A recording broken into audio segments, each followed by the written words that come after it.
जय हिंद दोस्तों। आज बहुत ही महत्वपूर्ण प्रश्नों को लिए हैं और इन प्रश्नों को बिहार बोर्ड की मैट्रिक एग्जाम 2024 में पूछी जा सकती है। इन सभी प्रश्नों को चैप्टर 5 से लिए हैं और चैप्टर का नाम समांतर श्रेणी है। इसको इंग्लिश में अरिथमेटिक प्रोग्रेशन बोलते हैं। मात्र इसी चैप्टर से 10 अंक के प्रश्न पूछे जाएंगे। प्रश्न है, संख्याओं की सूची में कौन एपी बनाते हैं? जांच करें एवं सार्व अंतर ज्ञात करें। अगर इस तरह की प्रश्न रहे तो आपको कुछ नहीं करना है, बस इतना करना है, दी गई सभी संख्याओं के बीच का अंतर निकाल लेना है।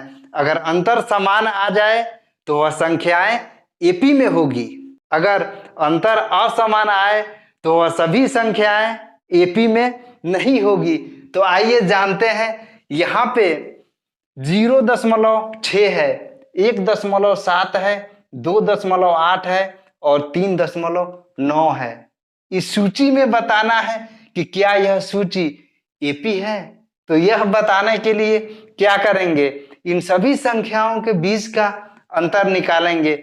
यहाँ पे 0.6 है और यहाँ पे 1.7 है। इन दोनों के बीच का अंतर निकालेंगे, यानी कि कॉमन डिफरेंस निकालेंगे। इसको इंग्लिश में डी से प्रदर्शित किया जाता है और डी बराबर सूत्र होता है अगली संख्या माइनस पिछली संख्या, यानी कि अगली संख्या में पिछली संख्या को घटाना है। यानी दी गई सूची में से किसी भी संख्या को आप ले लीजिए। अगर 3.9 को लेते हैं तो यह अगली संख्या हो गई और इसके पिछली संख्या 2.8 हो गई। तो क्या करेंगे, 3.9 में 2.8 को माइनस करेंगे।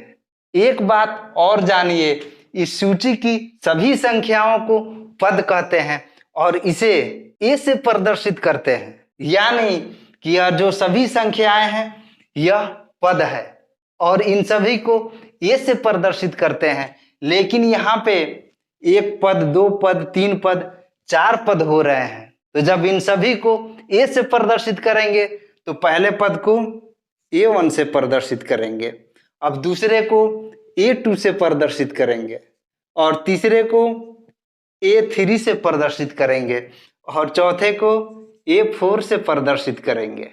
अब इसका सार्व अंतर निकालेंगे, यानी कि कॉमन डिफरेंस को निकालेंगे।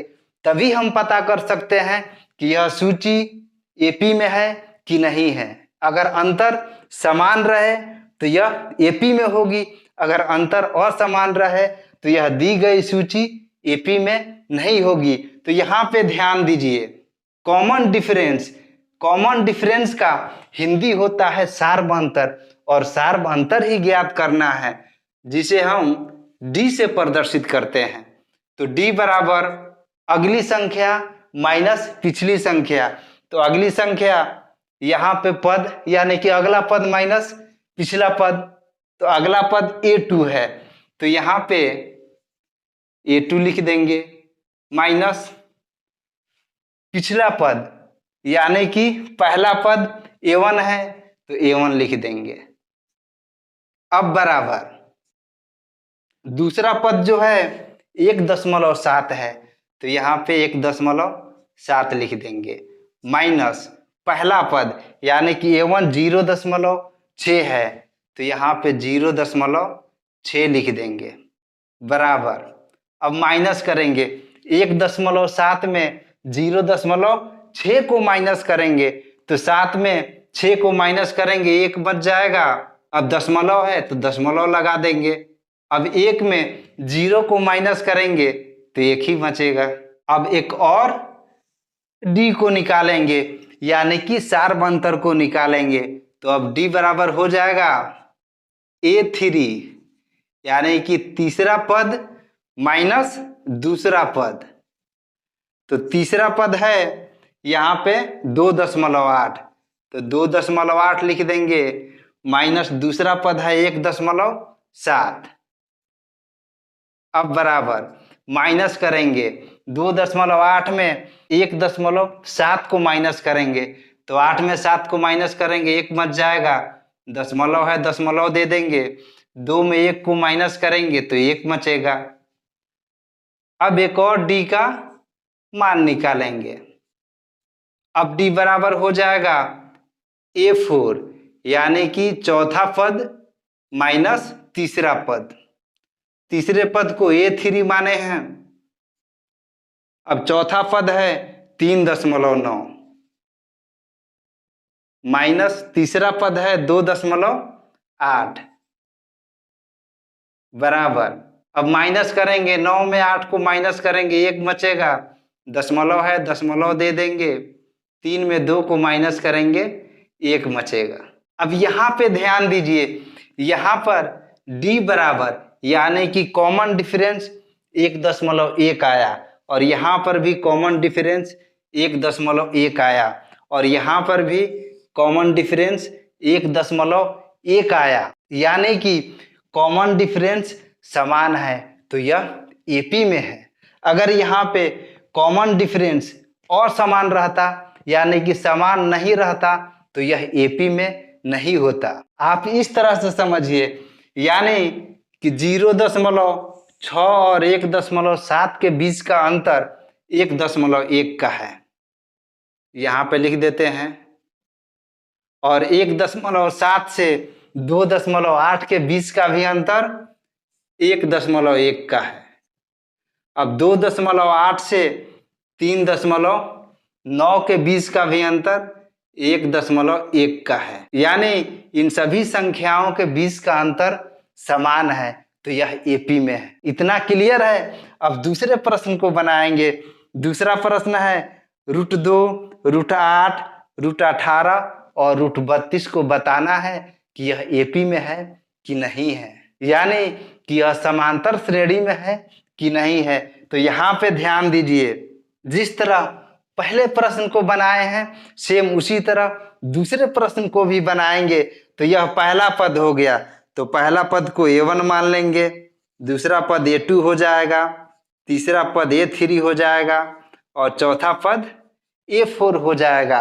अब इनके और इनके बीच का यानी कि सभी संख्याओं के बीच का अंतर निकालना है। अगर इनके बीच का अंतर समान आ जाए तो यह एपी में होगी, अगर समान नहीं आए तो यह एपी में नहीं होगी। यहाँ पे ध्यान दीजिए, तो सार्व अंतर निकालेंगे यानी कि कॉमन डिफरेंस निकालेंगे। कॉमन डिफरेंस से ही पता चलता है कि यह दी गई सूची एपी में है कि नहीं है। तो डी बराबर हो जाएगा दूसरा पद माइनस पहला पद, यानी कि अगला पद माइनस पिछला पद। तो यहाँ पे अगला पद A2 है तो A2 कर दिए, माइनस फिर पिछला पद A1 है तो A1 कर दिए। अब A2 की जगह पे √8 है तो यहाँ पे √8 लिख देंगे, माइनस है माइनस दे देंगे। A1 की जगह पे √2 है तो यहाँ पे √2 लिख देंगे बराबर। यहाँ पे ध्यान दीजिए, यहाँ पे रूट के अंदर 8 है और यहाँ पे रूट के अंदर 2 है। तो रूट के अंदर संख्याएं समान रहती है तभी उसको जोड़ भी सकते हैं और घटा भी सकते हैं, लेकिन यहाँ पे रूट के अंदर संख्याएं असमान है, समान नहीं है तो इसको फिलहाल अभी नहीं घटा सकते हैं। हमें रूट के अंदर इस 8 को 2 करना होगा तभी इसको घटा सकते हैं। अगर रूट के अंदर 8 अगर 2 हो जाए तो 2 करेंगे। यहाँ पे ध्यान दीजिए,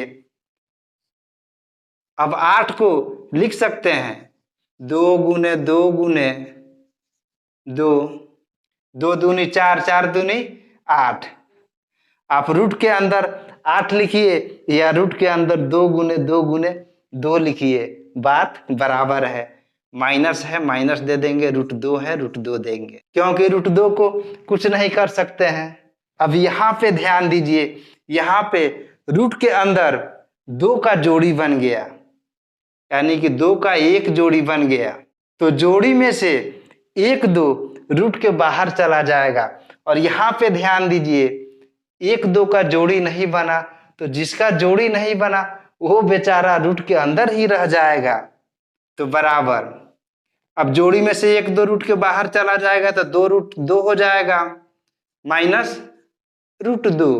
यहाँ पे रूट के अंदर 2 कहाँ से आया? इस जोड़ी में से तो 1 2 बाहर निकल गया रूट के, और इस 2 का जोड़ी नहीं बना, इसीलिए यह 2 रूट के अंदर रह गया। अब 2 रूट 2 में 1 रूट 2 को माइनस करेंगे तो सिर्फ 1 रूट 2 बचेगा। आप 1 रूट 2 लिखिए या सिर्फ रूट 2 लिखिए, बात बराबर है। अब अगले डी का मान निकालेंगे, यानी कि 4 में अंतर निकालेंगे, तो यहाँ पे हो जाएगा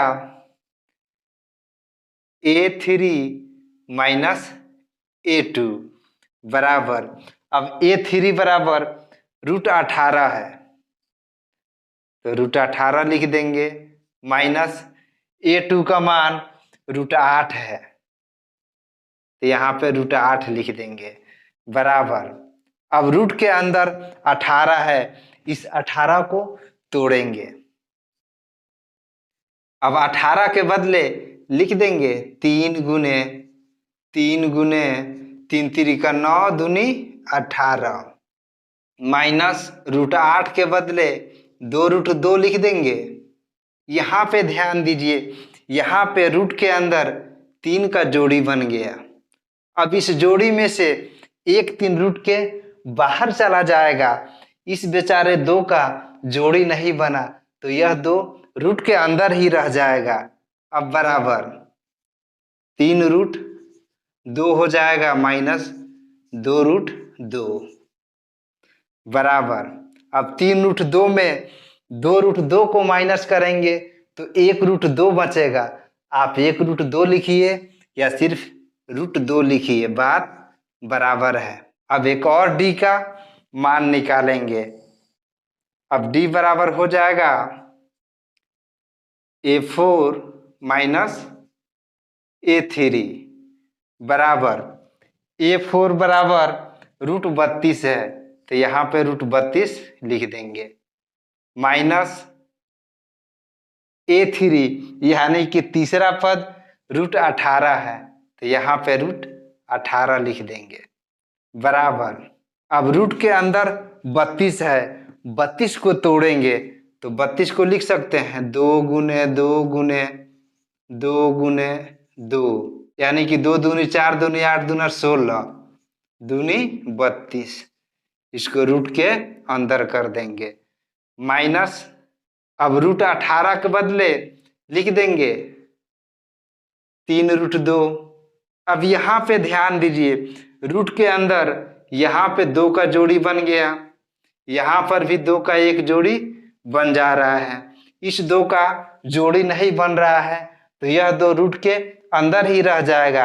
अब जिसका जोड़ी बन गया, इस जोड़ी में से 1 2 और इस जोड़ी में से 1 2 बाहर निकल जाएगा, तो यहाँ पे गुना हो जाएगा, क्योंकि ये गुने में है, तो 2 गुने 2 करेंगे तो 2 दूनी 4 हो जाएगा, 4 रूट के बाहर निकल जाएगा, तो 4 रूट, इस 2 का जोड़ी नहीं बना है, तो यह 2 रूट के अंदर ही रह जाएगा, माइनस 3 रूट 2 है, बराबर। अब 4 रूट 2 में 3 रूट 2 को माइनस करेंगे तो 1 रूट 2 बचेगा। आप 1 रूट 2 लिखिए या सिर्फ रूट 2 लिखिए। अब यहाँ पे ध्यान दीजिए, यहाँ पर भी रूट 2 आ गया, यहाँ पर भी रूट 2 आया और यहाँ पर भी रूट 2 आया, तो इससे ये जाहिर होता है कि यह जो श्रेणी है यानी कि सूची है, यह एपी में है। क्यों एपी में है? क्योंकि सार्व अंतर सभी का समान आया है। यहाँ पे आप एक स्टेप लिख लीजिएगा कि यह सूची एपी में है।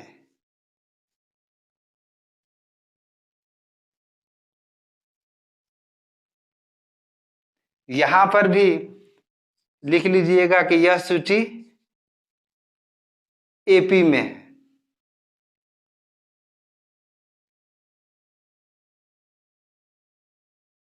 अगला प्रश्न है 1/3, 5/3, 9/3 और 13/3। यह जो सूची है यह एपी में है कि नहीं है, तो इसके लिए क्या करते हैं, इन सभी संख्याओं के बीच का अंतर निकालेंगे, लेकिन यहाँ पर तो यह संख्याएं भिन्न में है, तो इससे घबराने वाली कोई बात नहीं है। इसका भी अंतर निकालेंगे, तो इसको A1 मान लेंगे, पहला पद है, दूसरे पद को A2, तीसरे पद को A3 और चौथे पद को A4। अब इन सभी का शार्प अंतर निकालेंगे, यानी कि कॉमन डिफरेंस निकालेंगे, तो D बराबर हो जाएगा A2 minus A1, A2 minus A1 बराबर दूसरा पद 5/3 है, 5/3 कर देंगे, माइनस पहला पद 1/3 है, 1/3 कर देंगे, बराबर। अब यह भिन्न के घटाव के रूप में है, तब इनका भिन्न का घटाव बनाएंगे। बट्टे के नीचे 3 3 है, 3 3 का एलसीएम लेंगे, 3 हो जाएगा, 3 में 3 से भाग देंगे, एक बार में जाएगा, 1 से 5 में गुना करेंगे, 5 होगा, 5 लिख देंगे, -1 बराबर 4/3। इसी तरह से 1D का आप खुद से मान निकालिएगा और फिर एक और D का आप मान निकालिएगा। अगर संख्याएं भिन्न में रहे और उन सभी भिन्नों की हरे समान रहे, जैसे यहाँ पे सभी का हर क्या है, 3 3 3 है, अगर जोड़ना हो तो उनके सभी अंशों को जोड़ करके बट्टे के नीचे हर वाली एक संख्या को लिख देते हैं। अगर घटाना हो तो घटा करके बट्टे के नीचे हर वाली एक संख्या को लिख देते हैं। जैसे यहाँ पे ध्यान दीजिए, यहाँ पे 5/3 में घटाना था 1/3, दोनों भिन्नों की हरे समान थी, तो क्या किए, हर की एक संख्या को लिख दिए और अंश में अंश को घटा दिए, 5 में 1 को घटा दिए, 4/3 आ गया। इसी तरह इन सभी संख्याओं के बीच का जो अंतर होगा 4/3 ही होगा। 5 में 1 को घटाइएगा, कितना बचेगा, 4 बचेगा, और बट्टे के नीचे 3 है तो 3 लिख दीजिएगा। अब यहाँ पे 9 में 5 को माइनस कीजिएगा तो कितना बचेगा, 4 बचेगा, बट्टे के नीचे 3 है तो 3 लिख दीजिएगा। अब यहाँ पे 13 में 9 को माइनस कीजिएगा तो कितना बचेगा, 4 बचेगा, और बट्टे के नीचे 3 है तो आप 3 कर दीजिएगा। हमें पूरी उम्मीद है कि आपको अच्छी तरह से समझ में आया होगा। अगर यह हमारी वीडियो आपको अच्छी लगी तो वीडियो को लाइक कर दीजिए, और हमारे चैनल पे नए हैं तो हमारे चैनल को सब्सक्राइब भी कर दीजिए, और इस वीडियो को ज़्यादा से ज़्यादा शेयर भी कीजिए।